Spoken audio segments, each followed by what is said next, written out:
you. Nice to see you again. Yeah. So here you are again. There's a picture of you in a band. Yeah. How'd that happen? Well, It's not animated, man. It's not an animated band, no.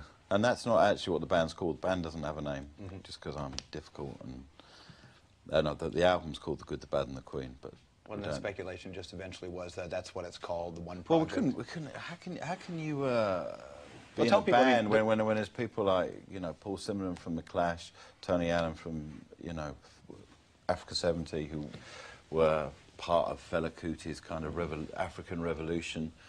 Simon, who's in the Verve, and the other one. The other one from that cartoon band. Yeah. Yeah. So that's the name of the record. We don't have a name. I suspect as difficult as it would be. And we've got a combined age of something like 180 or something. 180. Are you the youngest one in this band? No, I'm second youngest. Simon's younger than you? I'm not, no, I'm not. You know, it's interesting because when I had spoken to you last year in Gorillaz, I had asked you if getting into an animated band was kind of like a great way to sort of remove yourself from all the stuff that you had to deal with when you were in Blur, being in this band. Yeah. And then when I heard that you're making this record, wasn't it supposed to be a solo album initially or something like that? Never. I mean, it started with the last Blur tune that we did as a four-piece with Graham was Music Is My Radar, and it's kind of a strange sort of tune. It's got a little bit of an Afrobeat flavour to it, and I sang this kind of line at the end, which was Tony Allen got me dancing, and someone obviously played that to him, and I got a phone call from him like 6 months later, and he said, "Do you want to? I'm in London. Do you want to come down and hang out?" So I did. Couldn't get my head around what he was playing at all. Got really drunk. So that you got even more understand confused. it? And then I said, well, can I go back to my studio and try and do something with this quietly on my own, with not everyone looking at me.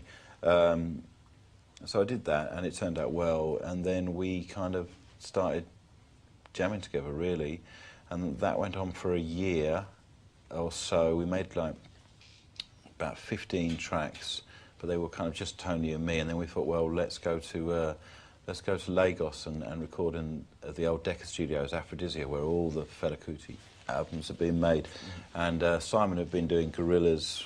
I sort of took a break from Gorillaz and went down to Lagos for a month or so, and had a 22-piece Nigerian band.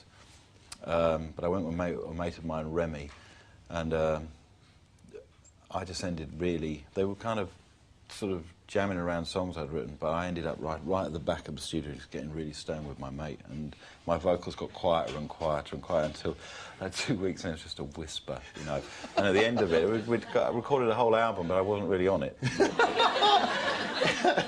You weren't really on it at all. I was definitely on it, but not on it, if you know what I mean.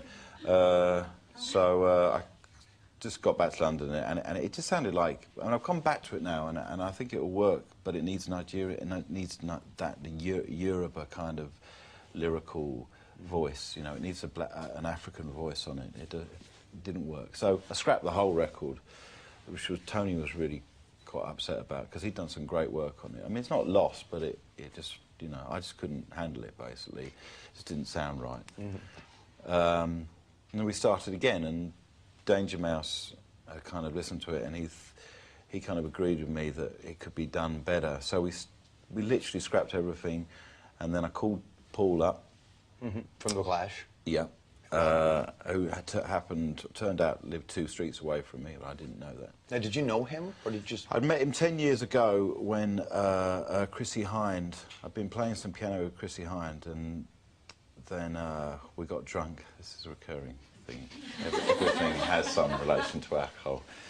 And she said, I'm going to Joe Strummer's wedding reception. Do you want to come? And I went, well, I feel a bit embarrassed about this, but it is... I'm going to see the Clash, in a pub. So I went, and we had a group hug. Joe instigated this group hug, so I had a hug with Paul, and that was the last time I saw him, so I rang him up. Hey, remember me? I was the guy that hugged you in a bar. Exactly. Exactly. So that's done, and then it just turned into this record, this really lovely record.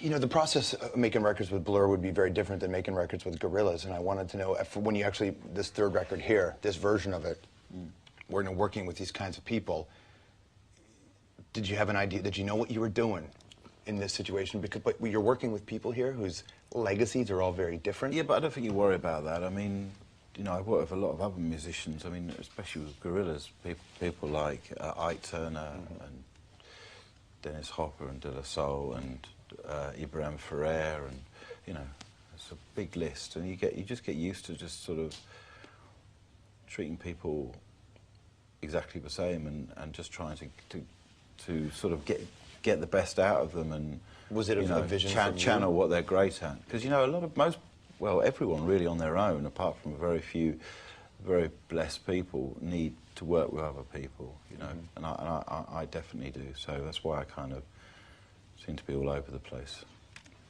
Now, did you have a vision for this in a sense, where you knew where you wanted it to, what it to sound like, and told them here? Well, this was with Brian as well, who's, you know, I've had a fantastic few years working with him until he went off and became a superstar in his own right. And now he doesn't answer my calls. Brian being Danger Mouse. Yeah. No. He was very much kind of, well, what, you know, just because I think because he's a kind of sort of, he's not English, he was really sort of, I'd love to see you going back to that English sort of tradition, which I kind of didn't think really, I sort of felt I'd done it, you know. Yeah. But it was great to come back, and then Paul and I just started talking about where we live and the history of it, and I sort of found a kind of new voice. You like the Brit Awards? Do you have fun with those? Well, I see all these things, well, they're kind of like a shopping channel, aren't they, really? Yeah, but instead of buying bracelets, it's well, your exactly, record. Exactly. Well, it's records, but it's kind of a shopping channel with famous people. Yes. Sometimes that's you. Occasionally. Occasionally. Have you been to them lately? Brits? No, Yeah. I haven't. Last time I went to the Brits was about 1999, and I was unconscious before it started, and my missus walked out, and I haven't been back there. You haven't been back. Well, if you need me to get you tickets, let me know, all right?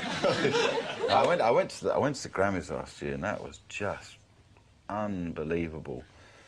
I have to tell this story, although, you know, I think it's fair to tell this story because we opened the Grammys, like the Police opened it this year. We opened it last year, but and Madonna appeared with Gorillaz as a hologram. But the way that we create that illusion, it has this. I don't know if I should be telling the secret. But, you know, it doesn't matter. It's a very old. It's actually something that was developed in the late Victorian times. It's a very, very fine, thin film of plastic, and you have different angles of projection, and that's how you get that sense of depth. So it's fantastic for Gorillaz to work like that, and we've done lots of stuff, but unfortunately, you can't vibrate it. So it has to be really quiet. So we're opening the Grammys. It's like, we're opening the Grammys. This is amazing. And the sound that comes out is just this, it's like this minuscule, so this huge, great, like, auditorium, and no one can hear it. And I'm just going, there's something wrong here. I'm looking at this, like, you know, and Bono's in front of his huge, great Stetson, so I can't actually see what's going on. And then Donna appears, and then she appears as herself on the other side of the screen. And the sound, obviously, is like 1,000 times louder, and it just starts, every little thing. So from our little sound to this, and it was just like, we have just been in the, you know. Yeah. And if that wasn't bad enough... Back making the record in Nigeria is where you've been. It was just all wrong. But then afterwards, I was like, it's got this big circular thing around the back. And I'd just gone round, going towards our dressing room, and then these bouncers just pushed me to the side, and I was literally pinned to the wall, and then Madonna walked past. And I was like, hi, how you doing? So, no, me and award shows, Not so much, huh? No. I spoke to you before, I guess when this Iraq war was getting going, and you were very out there. It certainly got going. It certainly did, didn't it? The way a lot of the protesters said it would go, in fact. Yeah. You still out there? You still out there. Getting in this? Because, I mean, you and Robert from Massive Attack were really yeah, pushing it. Well, yeah, we helped get, 2 million people on the streets on February the 15th. So it's got its 4th anniversary in 3 days' time. 2 days' time, no, 3 days' time. Yes, 3 days. 3 days' time. But it was very depressing because that's the biggest ever public protest in the history of this country, and I doubt there are many protests that have ever been bigger in the world, and yet it was completely and cynically ignored. And and if that wasn't bad enough, they actually just continued lying, and then it's not good. It's not good, and it's not going to end now, and Iran's going to get involved, and it's the legacy of our times, and we unfortunately, we can't, we just seem to be unable to grasp it, and accept it, that it's happening. And this is a real shame. Next time, more to talk for sure. Nice to see you. Okay. Damon Albarn, everybody.